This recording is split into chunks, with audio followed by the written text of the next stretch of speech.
Hello hello friends, आपका मेरे channel में स्वागत है। अभी हम करेंगे types of debenture. Different types of debentures क्या होते हैं और कितने होते हैं। Okay, on the basis of security, on basis of transfer, on basis of repayment, on basis of conversion. Okay, basically 4 types हैं टाइप्स डिबेंचर्स के। फर्स्ट है on basis of security. Security मतलब सिक्योर डिबेंचर्स जिसको assets के against हमने secured किया है, और अनसिक्योर्ड डिबेंचर्स मतलब जिसको हमने एसेट्स से सिक्योर्ड नहीं किया है। On the basis of transfer, registered and bearer debentures. Registered debentures वो डिबेंचर्स होते हैं जो कंपनी रजिस्ट्रार में रजिस्टर करती है, और बेयरर मतलब जो हम ट्रांसफ़र कर सकते हैं एक नाम से दूसरे नाम पे। मैं आपको डिटेलिंग में आगे बताती हूँ।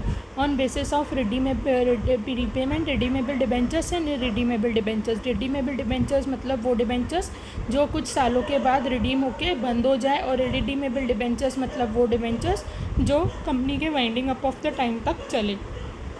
On basis of conversion, convertible debentures वो डिबेंचर्स होते हैं जो इक्विटी शेयर्स में कन्वर्ट हो जाते हैं। नॉन कन्वर्टेबल डिबेंचर्स वो डिबेंचर्स होते हैं जो इक्विटी शेयर्स में कन्वर्ट नहीं होते हैं। ओके, अभी हम डिटेल में करते हैं। Secured debentures. सिक्योर्ड डिबेंचर्स वो डिबेंचर्स होते हैं जो कंपनी के प्रॉपर्टी के अगेंस्ट सिक्योर्ड रहते हैं, कि हमने ये लोन लिया है, ये लोन से रिलेटेड अमाउंट ये हम सिक्योर्ड कर रहे हैं कंपनी का एसेट के थ्रू। अगर ये हम कंपनी पे नहीं कर पाए तो ये एसेट सेल आउट करके इनको पैसे देगी। अब इसका देखो ऐसे ही नहीं है। The debentures can be secure the property of a company may be charge security for loan. The security may be some particular asset fixed charge, और it may be asset in general floating charge. कोई भी fixed एक asset होती है, या तो floating asset मतलब जो भी वो टाइम पे उसका वो रेट होगा, वो रिलेटेड एसेट एक लेंगे।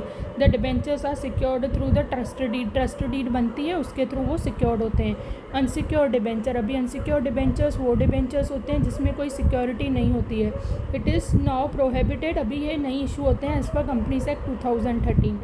Registered debentures. रजिस्टर्ड डिबेंचर्स वो डिबेंचर्स होते हैं जो कंपनी के रजिस्टर ऑफ डिबेंचर में रिकॉर्ड होते हैं। नेम रिकॉर्ड होता है, नंबर ऑफ होल्डर्स रिकॉर्ड होते हैं, किसने कितना लिया है, कितना इंटरेस्ट पे कर रहे हैं, वो भी सब उसमें डिटरमाइंड होता है। Registered debentures are those debentures on which name of the holders are recorded. A company maintain a register of debenture in which name, address, particular holding of a debenture are entered. Transfer of registered debentures require the execution of regular transfer deed. जे अगर किसी को भी transfer करना है अपना share debenture, तो transfer deed बनानी पड़ेगी। Okay, bearer debenture. Bearer debenture वो डिबेंचर होता है जिनका एक रजिस्ट्रार नहीं बनता है, उसमें कैसे नेम कुछ भी अपीयर नहीं होता है, खाली payment of interest coupon attached रहते हैं। उनको डिबेंचर सर्टिफिकेट पे वो उनको कूपन्स इशू करते हैं एज अ इंटरेस्ट। ओके, देखो यहाँ पे लिखा हुआ है such debentures are transferable by mere delivery.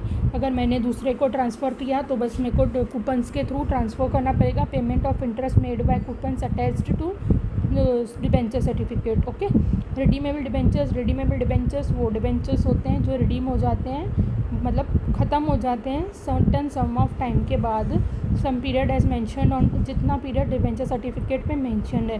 Payment can be made a fixed date on a specific period और instalment during the life time of the company.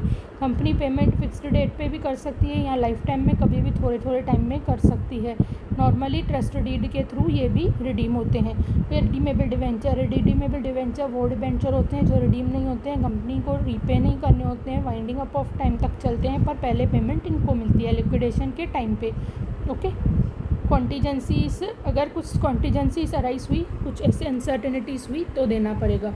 Okay, convertible debentures. Convertible debentures वो debentures होते हैं जो convert हो जाते हैं कुछ सम of time को बाद, इसको कन्वर्टेबल बोलते हैं शेयर्स में। सच ऐसा अगर कोई शेयर कंपनी ने इशू किया है तो वो राइट मेंशन रहता है डिबेंचर सर्टिफिकेट पे। The issue of convertible debenture must be approved by, अगर स्पेशल रिजोल्यूशन लिया जनरल मीटिंग में इशूड, उसके बाद ही ये कन्वर्टेबल डिबेंचर्स इशू किए जाते हैं। अगर वोटिंग में हाँ, या तो जनरल मीटिंग में। The debentures are advantage for the holder because the conversion, जैसे ही कन्वर्ट हो जाएंगे उसके राइट्स एज ओनर में बदल जाएंगे, तो ये एडवांटेज फिर ओनर का इंजॉय करेंगे।